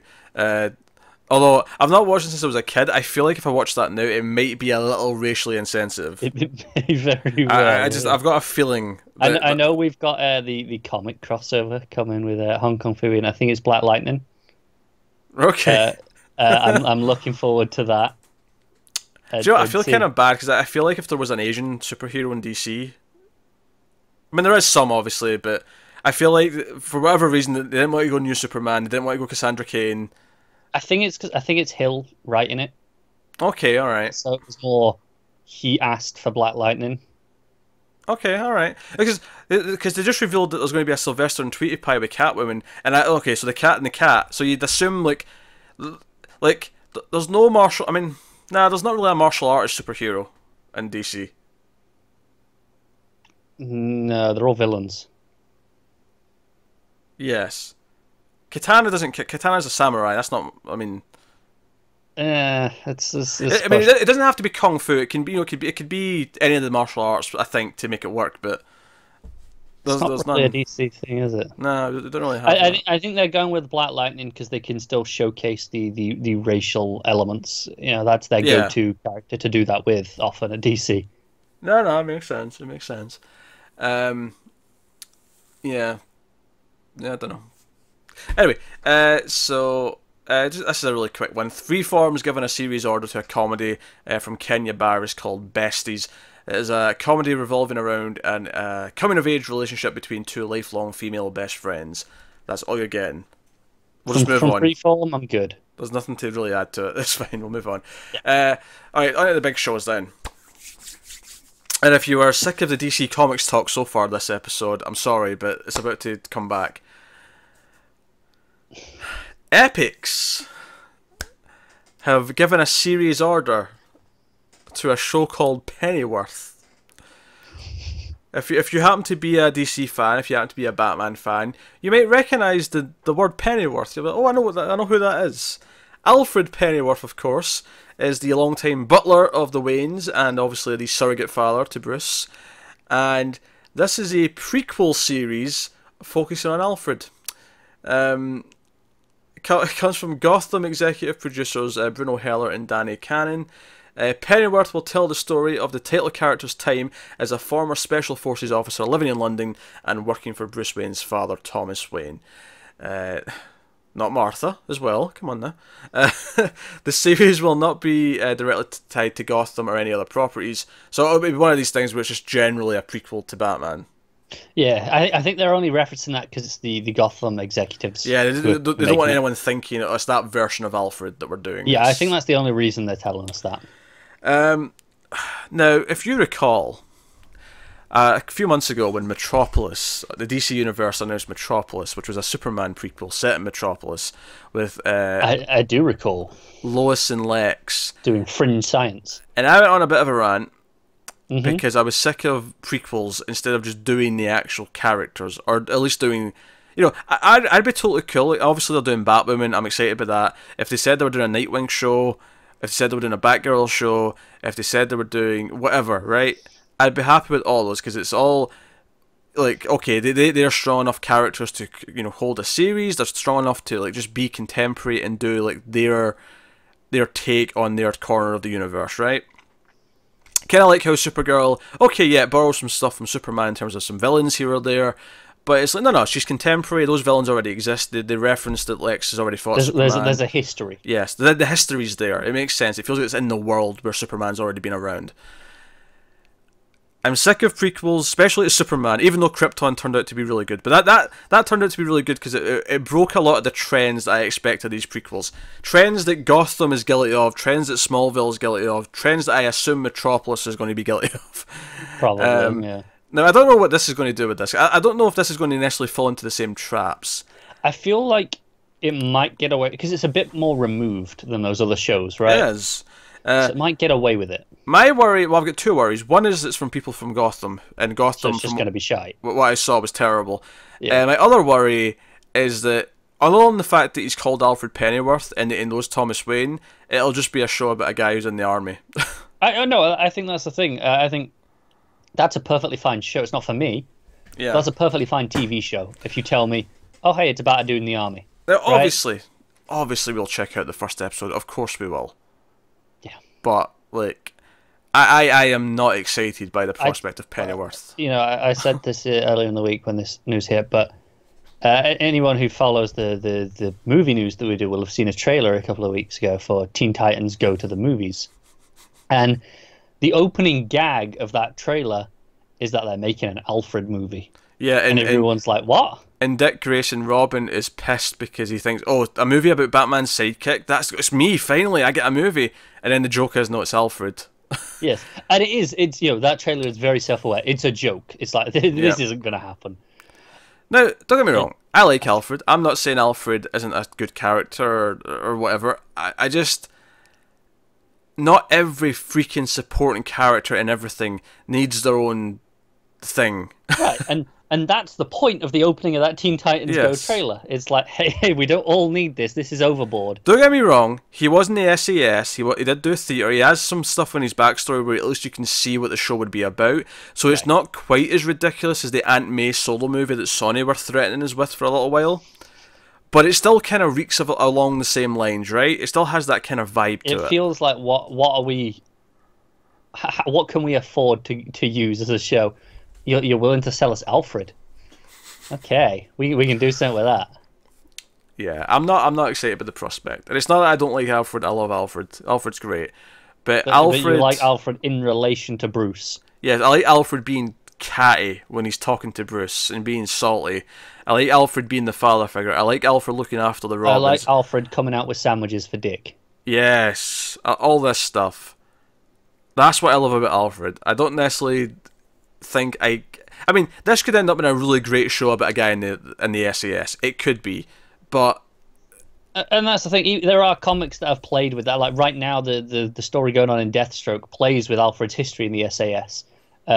All-Star Batman like last year, which is fine for a flashback here or there when it's relevant. But All-Star Batman played with that a lot. They had here's a part of a story set while he was in the SAS. It's one of my big problems with prequels in general is that they often feel the need to over-explain big elements of the backstory. When I'm like, no, it was fine when it was just backstory that was a couple of scenes before or whatever. It was something you heard about. And I feel like prequels often we have to expand all this out, we have to do all these things. Part of the reason why I like Krypton so much is because it's like, no, we're doing this insane time travel Back to the Future plot. That's the thing. As much as it's a prequel, there are characters from post those events. Yes, there's present day characters who know what's going on, and it's about someone, like it's like a Terminator-esque plot that's happening. It plays with everything in a really fun way. It also happens to just be fantastic. This is just like, no, let's do a show about Alfred's time in the army. I think I'd be even less concerned if they hadn't mentioned Thomas Wayne, because now I'm like, they're trying to tie it in and force it in, right? If they just went, it's about his time in the SAS, I go, fine, you've got a show. I don't know why it needs to exist as an Alfred show, but there's a TV show there. There's going to be like a scene where Alfred's really down, depressed about something, and Thomas Wayne's going to lean into his friend, his old-time friend, who's becoming his butler. He's going to be like, "Why did we fall down, Alfred?" I knew you were going to go with that. So we can learn to pick ourselves up. He's like, no, Alfred's going to be the one to teach Thomas Wayne that. No, it'll be Thomas, because then it comes full circle for Batman Begins. It comes full circle. Thomas Wayne said it, and he's like, "You still haven't given up on me." I can't do an English accent. Connor, say you still haven't given up on me. I can't do a Michael Caine accent. You don't have to do a Michael Caine, but if you've got an English accent, just do it. In your own voice. You still haven't given up on me. Never. I could do Michael Caine never, because it's just one word. It's like, never. Yeah. What do you want from me? Anyway, so that's Pennyworth. But that's not the only new DC show we have to talk about this week, because the DC Universe also announced another show, and this one's really interesting. It's interesting for a couple of reasons. One, it's interesting because it's spinning out of another show they're already making, before we've even seen it. Before it even airs, they're spinning a show out of one of their shows. They're spinning this out of Titans. It's also interesting because a week or two ago when we were talking about Swamp Thing, which I'm still excited about and whatnot, yeah. I said, oh, that's really out there. That's different from just the superhero stuff. This is weirder than Swamp Thing. Yeah. Joe, all I want to say is what I'm glad it's not. Based on a spin-off from Titans of what it could have been. Yes. I'm so glad it's not Red Hood. Oh, yeah, it could, because there's an episode of Titans. We got the episode titles, and one of them is Red Hood. Or Jason Todd. I think it's Jason. It's Jason, yeah. Title, yeah. But we all know what that means. But yeah, so there's a Doom Patrol episode of the Titans show, and that is going to spin out into a Doom Patrol show, which has been ordered for a 13-episode first season. This is really cool. This is right now, I don't know a whole lot about Doom Patrol. Before this airs, I guarantee I'm going to go and do a little research. Yeah, because I feel like I need to know something going in. Yeah, I feel like I need to read some Grant Morrison Doom Patrol. It's interesting because obviously Doom Patrol being in an episode of Titans was one of the first things we heard about that show. It was very early in that show's cycle. Clearly, we're thinking about it. So obviously, I've got some more information here, but I think it's just fascinating that they're already having a shared universe. Like, let's just assume that nothing in this is connected to any of the CW shows or anything like that. This is just its own thing. But already we have two things connected. And because of that, I'm inclined to think that Swamp Thing probably is in the same universe. Right. I agree, which makes Metropolis a real outlier. Especially since, think about it, it's called DC Universe, the service. So it makes sense that all the live action stuff, at least, will probably be in the same world. I wonder if that's why Metropolis has been pushed. They're kind of reworking it a bit. Yeah, maybe they realised, hey, we want everything to... Like, maybe the animated stuff will be separate because it's animated and that's okay, but we want all the live action stuff to be in the same universe, and because of that, Metropolis has to be reworked. Yeah, I wonder if that wasn't the original plan when they announced Metropolis. They were going to just do standalone things, but now they're going, hey, we're going to do a spin-off. Swamp Thing can kind of just fit it. They don't have to reference it for a while. Yes, I mean, Swamp Thing... It's a different pocket of the universe. Swamp Thing's so separate. Like, the tie-ins of Season 1 of Swamp Thing could be, a big incident the Titans helped with in New York is on the news at some point. You could literally just not reference a single thing, and I can just assume it's in the same universe. Yeah, but at the same time, in Season 2 of Titans, they could have a Swamp Thing tie-in episode where, Oh, they could, yeah. But I wonder if that's why Metropolis has been pushed to be kind of reworked. Yeah, like, maybe... I mean, in terms of a Metropolis show before Superman, which I don't... Like, again, I love Lois, and I think Lois is a great character. I think Lex is a great character. I don't know if, there's even enough there to say, okay... a Daily Planet TV show before Superman. Okay, that could kind of work. I could have fun with that. But I stand by what I said at the time of the announcement. I like the sound of that show, just not from the Gotham creators. I don't like the idea of them teaming up. I feel like it's weird to have them be that close. Buddy. Yeah. No, that's fair. She should know who he is because he's Lex Luthor. But having them oh no, we're like Mulder and Scully. No. Yeah. Go away. Anyway, so here's more. So obviously, based on DC characters originally written and drawn by Arnold Drake, Bob Haney, and Bruno Primani, the one-hour drama is described as a reimagining of one of DC's most beloved groups of outcast superheroes: Robot Man, Negative Man, Elastigirl, and Crazy Jane, led by modern-day mad scientist Dr. Niles Calder, and aka the Chief. And what I think is interesting about that is you going back to them, talking about that episode of Titans first, we're doing a Doom Patrol episode. We also heard about the casting for these characters, which in hindsight makes a lot more sense, that they were really casting them properly. This is not just for a guest star role. We're casting you because you might be doing your own show after this. They definitely, when they cast them, when they were talking to them, they were like, look, no promises yet, but... if you're signing this contract for this episode, we're putting in a clause for a show. Oh yeah, it was in the contract. I guarantee there was an option in the contract to bring them all back for a show. Absolutely. There was no way they didn't do that if they were thinking. I think it says they're quite happy with what they've seen of that episode. However far that's in production, I think they're quite happy with however far it's going because they're going, do you know what? We can see the potential in this before even getting any critical reception or audience reception. It makes complete sense. And then we've got more here. Doom Patrol's members each suffered horrible accidents that gave them superhuman abilities, but also left them scarred and disfigured. Traumatized and downtrodden, the team found purpose through the Chief, who brought them together to investigate the weirdest phenomena in existence to protect the Earth from what they find. Part support group, part superhero team, the Doom Patrol is a band of superpowered freaks who fight for a world that wants nothing to do with them. Picking up after the events of fellow DC universe show Titans, Doom Patrol will find these reluctant heroes in a place they never expected to be, called into action by none other than Cyborg. See, I hadn't heard that final part. You hadn't heard that final part. No. There's a bit more. Who welcomes to the team with a mission hard to refuse, but with a warning that is hard to ignore. Their lives will never ever be the same. The show will be written by Jeremy Carver. So, yes, Cyborg was going to be in the show. I don't remember Cyborg even being on Titans. He's not. At least not as one of the main team. He's never announced. That's what I thought. That's interesting. So this universe is going to have a Cyborg in it. And not on a big main headline team like the Justice League. He's on a nice little side team where he belongs. That was harsh the way you said that, but yes. It was, but he's better there. He's better on teams like that. He's better on the Teen Titans, typically. What I think is interesting about this, though, is I really feel that this whole you can't use characters who are in the movies thing is really good. Like, just the fact that we're having Batwoman, even if we're not going to have Batman, we're having Batwoman. And we're having her reference lots of things. We're having Cyborg in this show now. It's really weird, especially with the CW one's different. Cause, they're letting them have Batwoman, but they made them get rid of their Suicide Squad. They made them get rid of Deathstroke again. But they've had Superman. So there's a little bit of leeway. I wonder if these guys have a bit more leeway than the CW show because it's all in house, right? Yeah. So it's like, no, we've got a bit more total control. Johns is very directly involved with these. Or more to the point, it's all on the DC Universe service, so it's all the hardcores who'll understand that all that are signing up for it most likely. That too, yeah. It's who they're marketing to are the people who are going to be okay with having multiple versions for definite. Even though I think most people could handle it fine. So Cyborg is going to be an honorary member of the Doom Patrol in this TV show. It's interesting.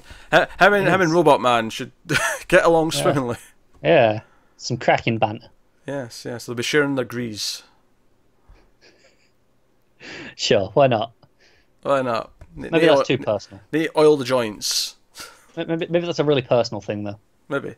But that was interesting. This is way more fascinating and exciting to me because I love that they're doing like between this and Swamp Thing. No, it's not just going to be super. I mean, there'll be more superhero stuff, I'm sure. But I'm not inherently excited about Doom Patrol itself, just because I've not read a lot of Doom Patrol, or I've read like one issue of Doom Patrol, but and it was weird as shit and hard to follow. It was, but I like what it represents in terms of they're taking risks. They're not playing it safe. They're going, nah, screw it, we'll go Doom Patrol. Because I thought it was bold when they were just doing Doom Patrol in Titans for an episode. And they put out a logo with this as well, like the others, and this is essentially the third live action show now in terms of when we'll get them. Well, we'll get Titans, we'll get presumably Swamp Thing before this, and then we'll get Doom Patrol. And I think it's interesting in keeping people around that, if there is slight connections between the shows, it's like, okay, well, we'll stick around for Doom Patrol because we saw them in Titans, so we can... Right. They're playing up essentially the Netflix Marvel thing. Yeah, I kind of said everything will be that. At least live action, presumably. Yeah. Unless maybe... I could see them maybe having like an Elseworlds thing eventually where it's like, okay, we're going to do a show that's an Elseworlds because we want to do something really wacky and like...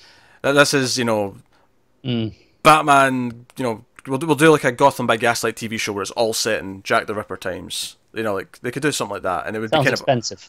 It would be expensive, but it'd be obvious that it was out of continuity with the rest of them because it's this wacky different concept. Anyway, let's move on. This has already been a long episode. Amazon, a lot of DC news this week. There's a lot of DC news this week. Amazon has given the funny thing is we have to talk about a lot of this again on the multiverse podcast. You get an abridged version on that though, don't you? Because we've already had this discussion. So Amazon has given a straight-to-series order for a new drama that comes from producer Jordan Peele. It's called The Hunt. And we heard about this once before. It sounded fantastic, so I'm going to read this description again, and you can remind yourself of the beauty of this concept. It's called The Hunt, and it follows a diverse band of Nazi hunters living in 1977 New York. The hunters, as they're known, have discovered that hundreds of high-ranking Nazi officials are living among us and conspiring to create a Fourth Reich in the US. The eclectic team of hunters will set out on a bloody quest to bring the Nazis to justice and thwart their new genocidal plans. Amazon's ordered a 10-episode first season. Do you know what I think is funny about this? Is I read the start of that and I'm like, okay, Nazi hunters, that's cool. You got a bit of Inglourious Basterds thing going on there. And then it gets to 1977 and I'm like, oh, okay, so now it's a gritty 70s show. Yeah, I think it's are the Nazis all old men? I don't think so. I mean, maybe some of them are. I feel like it's maybe more the idea of they're like, it's like neo-Nazis who are trying to like bring it back. Yeah, maybe. Which is why I think the interesting part is that it's also kind of just, it's been very political and like current, because the idea of having Nazis in modern life is a big topic right now. Right, that's it, because I'm not sure if it's, like you say, it's people taking the ideas and spearheading a new version of it, or if it is some Nazis I think kind it's of both. Survived and got through and, yeah, okay. I feel like you'll have some old Nazis who were actually around in World War II, and then you'll have, like, they're the ones that have inspired the younger generation. Do you have the old Nazis going, you're not doing it right, come on. You've warped our ideals to the younger Nazis. That literally never crossed my mind. I don't know. I thought that could be interesting. If the neo-Nazis take it in a slightly different direction, well, and but there's no reason to think there are different groups in this. There might be, I know, but I think it's more interesting. I'm just saying, if you've got a younger generation like that are being inspired, I think it's interesting to see if there is a variation amongst them. If they give me something along those lines to think about, I'll think about it. But right now, I'm just interested in gritty 70s crime hunting Nazis and killing them. Yeah, that's fair. That's what I'm interested in right now. That's what it sounds like. It sounds good on that level. Also, we had this description before, but I don't remember it saying it was the Fourth Reich. That part stuck out to me as giving me a chuckle. Yeah, I don't remember that either. So that's kind of funny.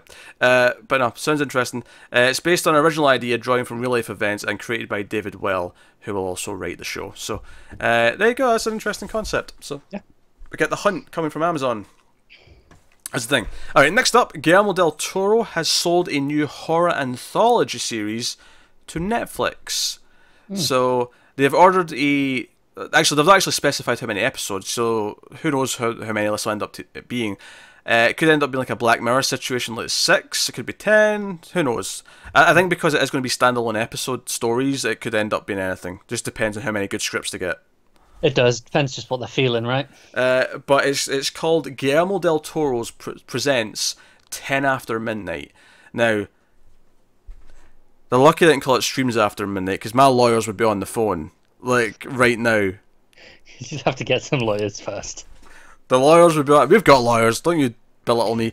You've got lawyers. You've got hypothetical lawyers. They're coming after Netflix, they call it Screams After Midnight, how dare they. That's our horror movie review show. Go check it out, me and Tim talk about horror movies every week. So anyway. Not to pat you on the back, because I know I don't want to inflate your ego, but Screams has a better ring than 10 After Midnight. Because I feel, maybe this is something that is a cultural thing, but 10 After Midnight is something that I don't feel makes, that it'd be 10 past. 10 past midnight. 10 after midnight doesn't sound right to me. It just depends how you see it, where you grow up. That's not a big... Yeah, I know. But to me, that just sounds like completely wrong. What if it ends up being 10 episodes? That's no excuse. No, because that means 10 stories after midnight. That's what it means. I mean... Sure, but then the double meaning's still there, and that's lost. Sometimes you complain about the weirdest things. That's just I don't. Look, I was giving you a compliment on your name. It wasn't that much of a compliment. It was. This just sounds weird to me. That's all that was. Anyway, so he will present a collection of personally curated stories that are described to be both equally sophisticated and horrific. He'll executive produce the series. He may also write and direct on a select episode or two. So it's not a big commitment for him. But if he wants to do an episode, he can jump in. So I mean, I would say let's not, just because that'll delay the entire show. No. He'll just keep pushing his episode back. We'll finally get an episode from him in about season 6. He'll get one in about then. It'll take that long before he'll get to one. Yeah, that sounds about right. But he will also handpick a team of genre writers and filmmakers to bring his selection of stories to life. And there's no set episode count or premiere at this time. Horror anthologies, though, is cool. And if obviously it's a great thing where even if we don't like one episode, another episode might be great. So this will definitely be something worth checking out, I think, once it hits. Yeah. And what should be fun, actually, they've got this and Black Mirror to, because they pair. Is this going to just do more? So obviously, Black Mirror is very technological horror. Yeah, I could see that's been more mythological and Bit more supernatural. Yeah. And I think what's interesting about this as well is that we can have another big announcement. Maybe in a year's time where they've got, okay, here's the 5 or 6 directors that we've got to do episodes, because they might get reasonable names for this. They could do. Yeah, I mean, they did that with Black Mirror as well. They went, we had his episode titles and here's who's writing and directing them. And, there were some more notable than others, don't get me wrong, but there were names every time they've done that. Yeah, no, absolutely. All right, last up then on the news this week, finally come to an end on this pretty lengthy show. This is Showtime is ordering a drama called City on a Hill, which we've heard about before. I remember the title and description, but it's officially been ordered now by Showtime. It's created by Chuck McLean. It is based on the original idea by Ben Affleck. It's set in the early 1990s in Boston, a time when the city was rife with violent criminals emboldened by local law enforcement agencies in which corruption and racism were the norm. But then it all changed in what was called the Boston Miracle. In this fictional account, driving that change is Assistant District Attorney Dickory Ward, who comes from Brooklyn and forms an unlikely alliance with a corrupt yet venerated FBI veteran. Don't put venerated and veteran like back to back like that. That's just trying to mix me up. Jackie Rohr, played by Kevin Bacon. That's notable. Yeah. You got Bacon in it. Tremors never get picked up, so now he's doing this crime thing from Boston. Was he actually in that Tremors one? Oh, he was, yeah. Oh, okay. He reprised his role all those years later, and then it didn't get picked up. I bet he was like, what was the bloody point in this? It was the same with the Cruel Intentions TV show they almost had going. Sarah Michelle Gellar from the hit television show Buffy the Vampire Slayer reprised the role. You did that shit earlier. Yeah, but this one, I got there anyway. I love that I got there through Kevin Bacon, because of course 6 Degrees of Kevin Bacon is the game traditionally. Yeah. So that amuses me a little bit. So together they take on a family of armoured car robbers from Charlestown in a case that grows to involve untimely subvert the entire criminal justice system of Boston. I butchered the last part of that, but that's okay. It's a big crime 90s show in Boston. Doesn't necessarily appeal to me. Not necessarily. It's sort of thing where if the quality is high enough that it could be like this gritty crime drama. Yeah. I think the fact that it's set in the 90s makes it a little bit more interesting. Not to me, but I mean, sure. Anyway, that is the news, which means we're picking our favourite episode of TV of the week. And we have a lot to pick from this week. We have Agents of S.H.I.E.L.D., of course. We have the Timeless finale, but we also have the penultimate Timeless as well, because they're both of them together. We have The Terror, we have Legion, we have The Handmaid's Tale, we have The Expanse. So much to pick from. Do you know what? I feel like it's really unfair, because Handmaid's Tale was very good. Mm-hmm. Expanse had its best episode of the season. Mm-hmm. Legion was excellent. Mm-hmm. But Westworld also had its best episode of the season, so that probably wins. But it's kind of unfair. I've not been picking that the last few weeks though, so it's not as boring for me to pick Westworld. No, I week. know. But I was like, I really want to pick something else, but honestly, typically it's between Handmaid's Tale and Westworld for me, and Handmaid's Tale's nudged it out the past few weeks. I would agree Westworld's better than Handmaid's Tale this week. I actually think Expanse was so good this week that may even be number 2. Yeah, I think it's probably my number 2, but it's just not quite as good as Westworld was. I want to give it to Expanse, but Westworld did have its best episode of the season. Westworld not only had its best episode of the season, it had one of its best episodes of the show. It had, because it wasn't just here's a reveal, like a big episode. It was here's a focused, incredible episode. No, it was a really good week for TV. We had a lot of fantastic episodes across the board. Terror had a pretty great episode. S.H.I.E.L.D. had a great episode. There's a lot of things going on. Yeah, I'd love to give it to The Expanse. I really want to, but Me too, but I just can't quite. but Westworld, no, I think Again, Westworld still takes it. Expanse gets an honorary mention. It's worth mentioning as well. Not Expanse, sorry. Westworld. This past episode was the directorial debut of Lisa Joy, the co-showrunner. How was it? Yeah, Oh, that was her first ever directing gig. yeah. Very good job. It was a good job. It was a very good job. So there you go. That's our favourite of the week. But otherwise, that brings an end to the show. So as per usual, obviously we mentioned a bunch of shows there that we've reviewed. So check them out on the channel or get the audio feeds. There's a couple of audio feeds. There's a Netflix audio feed. There's also the sort of the general TV audio feed for all the other stuff. There's also movie stuff that we do as well, of course, both in audio and on the channel. Worth noting, next week is the finale of The Terror. It's also the finale of S.H.I.E.L.D. this week that we're getting to. It is. I forget because that's like tonight. Yes. So, yeah, there's a couple of things coming to an end, which is good because there's been a couple of things in the schedule we've not had time for that now we can start to squeeze back in, which is great. So, but yeah, check out everything else we do. You can obviously get a nice handy list of all that stuff over at patreon.com/MailFuzzTV, which of course you can support us on there. It would help us out a lot if you did. But of course you can also support us by liking, subscribing, commenting below, let us know what you think of the news this week. All the rest of it, all that stuff helps. But otherwise, that is us. So thank you once again for watching or listening. We always appreciate it. Keep watching TV, guys. Have you got any vanilla?